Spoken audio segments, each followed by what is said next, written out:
नमो वरियंताणं नमो सिद्धाणं नमो वाहिर्यां नमो वज्रां नमो वे सप्तसाहुणं वीरं प्रणम्य सर्वज्ञं विनिष्टासेस्तोष्कं का तंत्रुपमालयं बालबोधाय कथ्यते। पंच परमेष्टि भगवान की जय हो। परम पूज्य आचार्य श्री सर्ववर्म आचार्य महाराज की जय हो। परम पूज्य भावसेन त्रिवेद महाराज की जय हो। गणाचार्य विराग सागर जी महाराज की जय हो। बोलो परम पूज्य गुरु शिक्षक विश्वनाथ सागर जी महाराज की जय हो। अभी तक आपने पुरुष के षष्ठी तक बहुवचन तक रूप सीख लिए। अब आपको सीखना है सप्तमी वाला। ये है सप्तमी, सप्तमी एक वचन, ठीक है। अब सप्तमी एक वचन के लिए अब यहाँ पर अपन चलते हैं। तो पहला अपन ने सप्तमी के लिए लिखेंगे, सप्तमी विभक्ति जो आएगी पुरुष। पहले आप सोच लें, पुरुष शब्द से आगे बनना है जो कर्म करण संप्रदान अपादान स्वामाध्याधिकरणेषु, जो 135 नंबर का सूत्र था, सूत्र से अधिकरण की विवक्षा में सप्तमी होती है। ये क्या है? सप्तमी। किसमें आएगा? अधिकरण में।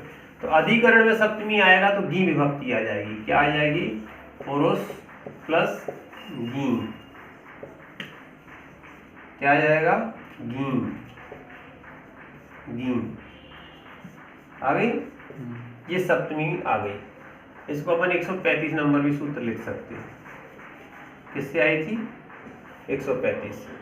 आगे बताते हैं कि गी होने पर अनुबंध लोप होकर, अनुबंध लोप करेंगे किसका? किसका करेंगे? गा का। पुरुष में गा का लोप करेंगे। ये अनुबंध प्रयोगी। पुरुष प्लस गा प्लस ई। तो यहां पर 23वां सूत्र लगा और योनुबंधु प्रयोगी।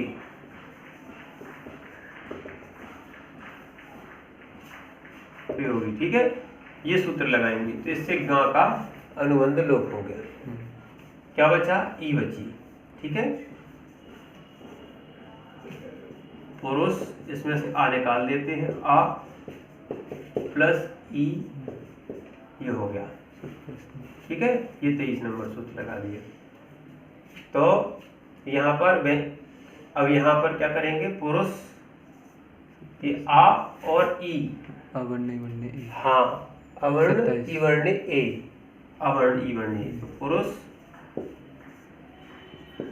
यहाँ पर इकार हो गई और ई, तो ई का लोप कर देंगे, सूत्र लग जाएगा अवर्ण ई वर्ण ए।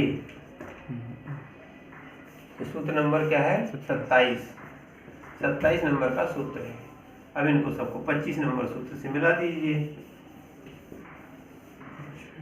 पुरुषी क्या बन गया? ये आपका सप्तमी एक वचन हो गया, सिद्धि हो गई। क्या हो गई? सप्तमी एक वचन की सिद्धि हो गई। ये सूत्र बहुत सरल, एक बार आप इनको समझ लोगे तो आपको बहुत सहजता लगेगी। एक दो बार कठिन लगेंगे, फिर उसके बाद अब आपके ने बहुवचन की, द्विवचन की बात करोगे तो आप पहले बना चुके हो। कौन सा? पुरुष धन ओस बनाया था ना। पुरुष जस ओस जैसा बनाया था वैसे आप बना लेना।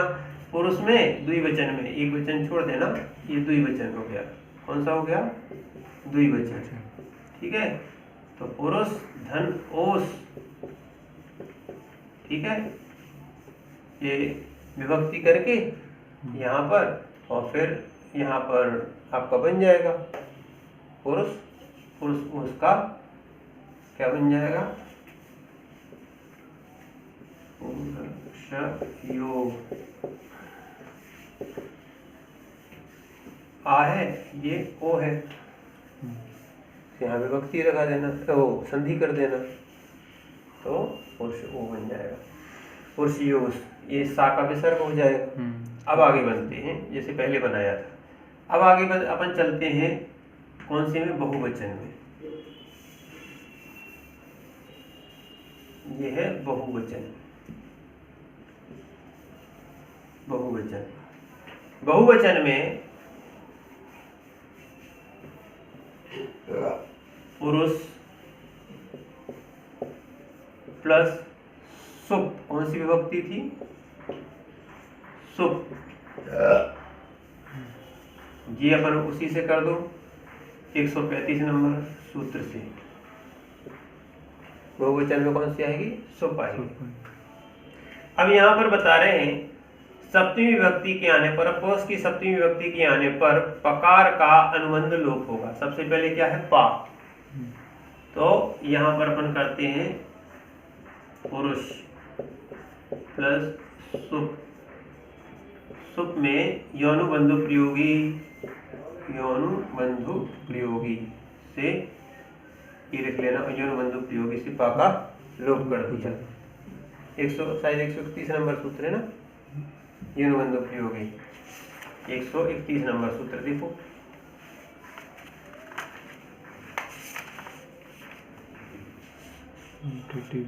या 129 नंबर सूत्र होगा। 29 ठीक है, 129 नंबर, 129 है। नंबर इसको यौनुबंधु प्रयोगी, अनुबंध लोप हो गया। अब क्या हो गया? पुरुष हो गया।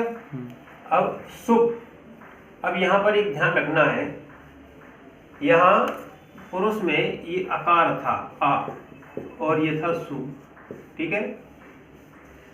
यहाँ ये 23 नंबर सूत्र से कर दी। अब यहाँ पे एक चीज बोल रहे हैं, अपन ने ध्यान हो तो बहुवचन के लिए बोली थी। किसके लिए? बहुवचन के लिए। बहुवचन में जब आकारांत आए, ठीक है, तो यहाँ पर सूत्र पर ने 143 पढ़ा था, घुटी बहुत्वे, यानी बहुवचन वाले घुट परे आने पर, क्या आने पर? घुट परे आने पर आ को ए हो जाता है। क्या हो जाता है? आ को ए हो जाता है।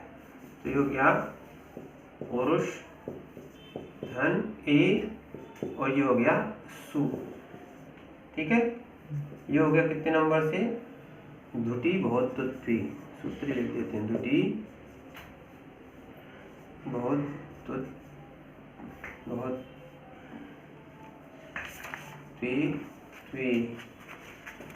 सूत्र नंबर 143 आ गया। इससे क्या बन गया? ए। अब यहाँ पर एक और सूत्र आता है, इसके बाद क्या करेंगे?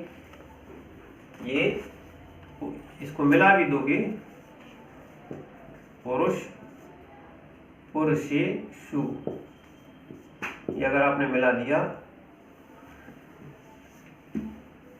ठीक है, ये आपकी सिद्धि हो गई। तो यहाँ पर एक और सूत्र आता है, इस सकार को शकारी रहने देना है कि और कुछ बनेगा। तुमने कहा एक और सूत्र पढ़ लीजिए, ये बहुत जगह काम आएगा, आगे वाला 150 नंबर का। नामी करपरा प्रत्यय विकारा गमस्था सी सम नु विसर्जनीयांतरोपि। क्या बोल रहे हैं? नामी करपरा प्रत्यय विकारा गमस्था सी सम नु विसर्जनीयांतरोपि, यानी यहाँ अर्थ बोल रहे हैं नामी हो, नामी जानते आप? स्वर को छोड़ के स्वर को, आ को छोड़ के, आ स्वर को छोड़ के, आ दोनों को छोड़ दे, बाकी सब नामी कहलाते हैं। ककार क्या होना चाहिए? नामी, फिर का ककार तथा रेफ, ठीक है, रेफ से परे, नामी ककार तथा रेफ से परे प्रत्यय संबंधी। ये प्रत्यय संबंधी, ये ध्यान रखना, ये सु क्या है? प्रत्यय संबंधी। क्या है? प्रत्यय संबंधी। विकार संबंधी, दूसरा क्या आएगा? विकार संबंधी, यानी जो बिगड़ के बनता है वो विकार होता है। जैसे दाल शुद्ध होती है, दाल में जैसे ही नमक और मसाला मिलाया जाता है तो विकृत हो जाती है। जैसे नीरस दाल जो कहते हैं ना, इसमें कुछ नहीं डाला, मात्र उबाल के रखी, वो शुद्ध दाल हो गई। उसमें आपने नमक मिलाया, कोई भी बघार मिलाया, और भी चीजें मिलाई, तो वो होती विकृत। ऐसी जो धातु में और चीजें मिलाई जाती हैं, प्रत्यय आदि मिलाए जाते हैं, तो विकार आ जाता है उसमें, ठीक है। जैसे अंगूठी बनाने के लिए सोने का अंगूठी बनाओगे तो उसमें कुछ ना कुछ तामा डालना ही पड़ेगा, तब जाके बनाएगी, तो वो विकार कहलाया। प्रत्यय संबंधी, विकार संबंधी तथा आगम संबंधी, सकार आगम संबंधी सकार शकार को प्राप्त, ये वाला शकार षटकोण वाला सा बन जाता है, ये षटकोण कहते हैं अपने इसको, क्या बन जाएगा, और होता है नु विसर्जनी और सकार का अंत होने पर भी, अगर नु आदि भी आया तो नु विसर्जनी और सकार, अर्थात सकार को शकार आदेश नामी ककार और रेव परे होने पर होगा, वह सकार 3 प्रकार का होना चाहिए। कौन सा, प्रत्यय संबंधी, सुप आदि विकार संबंधी ये कहलाते हैं। एतत् के तकार को शकार आदेश होकर ईशा बन जाएगा, क्या बनेगा वहां पर, एतत् क्या था, एतत् शब्द था, तकार होकर शकार बन जाएगा, एतत् शब्द था कि इस तकार को शकार, इस तकार को क्या होगा पहले, शकार, सकार आदेश होकर और ईशा बन जाएगा, ईशा, ये सा द का लोप हो जाएगा, आगे बताएंगे, ठीक है। तो ऐसा, और तथा आगम संबंधी सर्वनाम संज्ञक, दूसरा क्या था, आगम संबंधी, आगम संबंधी यहाँ पर सर्वनाम संज्ञक स्वामी सर्वता से सूत्र होकर सु का आगम होगा, जैसे सर्वे शाम, क्या था, सर्वे शाम, क्या हो गया, सर्वे शाम में भी सु का आगम हुआ था, इसलिए ये सर्वे शाम बन गया। प्रत्यय संबंधी सुप आदि विकार संबंधी एस आदि तथा आगम संबंधी सर्वेशाम आदि सकार को नामी ककार और रेप तथा सकार के मध्य नु का विसर्ग और शकार का व्यवधान होने पर भी शकार का आदेश हो जाएगा, ऐसा यहाँ पर समझना चाहिए। अर्थ अर्थात ये है, शकार को सकार आदेश के लिए 3 चीजें बताई हैं, नामी ककार और रेप जरूरी होना चाहिए, 3 चीजें, ठीक है। प्रत्यय संबंधी सकार आपको बताया, पुरुषेशु, अग्निशु, वायुषु, ग्लेशु जो भी आएगा इसमें सकार को शकार हो जाएगा। प्रत्यय संबंधी ककार परे यानी दिक्षु, क्या आएगा, जब ककार का को जानते हो, का जब अपन ये शकार बनाएंगे, जैसे सा था कौन सा, ये वाला, इस सकार को बनाया अपन ने कौन सा, शा, तो काशा योगी छा होता है, तो इसका क्या बन जाएगा, छा, दोनों को मिलके क्या बन जाएगा, छा बन जाएगा, ठीक है। अब आगे बताते हैं, ये प्रत्यय संबंधी ककार परे, रेप परे होना चाहिए, तो रेप परे भी जो है ककार को, एक चीज यहाँ बता देते लिख के आप, ठीक है, रेप परे होना चाहिए, तो रेप परे में लिखा है जैसे गीरशु, इसका बन जाएगा गीरशु, इसको ध्यान रखना, ये बहुत जगह काम आएगा आपका, क्या आएगा, यहाँ पर रकार परे होना चाहिए, ये रकार के बाद आया ना सा, रकार के बाद आया ना सा, तो ये सा को शा हो जाएगा, ठीक है। और प्रत्यय संबंधी हो गया, सकार रेप संबंधी हो गया, विकार संबंधी सकार, एतत् शब्द को त्यादि नाम विभक्तों से 172 नंबर सूत्र आगे आएगा, वहां पर दकार के स्थान पर अकार आदेश होकर अकारे लोपम एक सूत्र फिर आएगा, तो अकार का लोप हो जाएगा, एतत् बनेगा जो भी आपको बताया था। फिर तस्य चा सूत्र से तकार के स्थान पर शकार आदेश होगा, ठीक है। फिर ऐसा बनेगा, ये आगे आपको आएंगे वो बताएंगे, यहाँ मात्र आपको जानकारी के लिए बता रहे हैं। यहाँ विकार संबंधी सकार अर्थात नामी एकार होने पर उपयुक्त सकार को शकार आदेश हो जाएगा। आगम संबंधी यहाँ पर शकार को नामी परक कहा, सर्व शब्द से आम विभक्ति आने पर स्वरामी सर्वता से आम के लिए सु का आगम कर धुटी बहुत्वे सूत्र से आकार के स्थान पर एकार आदेश कर सर्वे शाम बनेगा। यह आगम संबंधी, आगम यानी नु का आगम किया था, नु का आगम किया था वो आगम संबंधी कहलाता है। अतः उपयुक्त सकार को शकार आदेश हो जाएगा। नामी और सकार के मध्य नु का व्यवधान होने पर, क्या कहा, नामी और शकार के मध्य नु का व्यवधान होने पर, तो नामी था, नामी कौन सी कहलाती है, आ को छोड़कर शेष स्वर नामी कहलाते हैं। तो नामी और शकार के मध्य नु का व्यवधान होने पर, जैसे सर्पी धन सी, क्या था इसमें उदाहरण दे रहे हैं, सर्पी धन शु यानी शुभ था, पाका लोप कर दिया तो क्या बन जाएगा, सर्पिम, इस सु को क्या हो जाएगा, ये वाला शु को इस सु क्या बन जाएगा, ऐसी धनी धनु धनु धनुम धनसी, ये वाला सी था। ठीक है, तो यहां पर बन गया धनुम प्लस सी।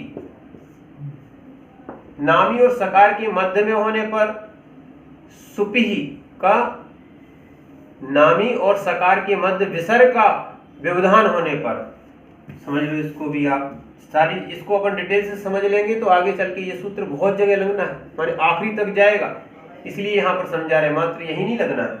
व्यवधान होने पर जैसे सुपीता, क्या था, सुपीही प्लस सु, क्या था।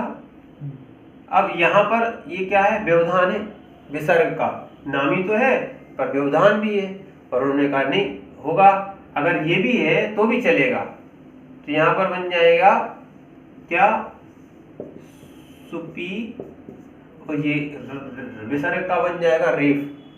ठीक है, रेफ बनने के बाद ये सा को हो जाएगा ये सकार, ये ठीक है, सा को हो जाएगा ये शकार और सु, तो ये बन जाएगा यहां पर सुपी, सा तो था ही, इस सा को शा हो जाएगा, क्या हो जाएगा, ऐसे धनुष सु, धनुषु।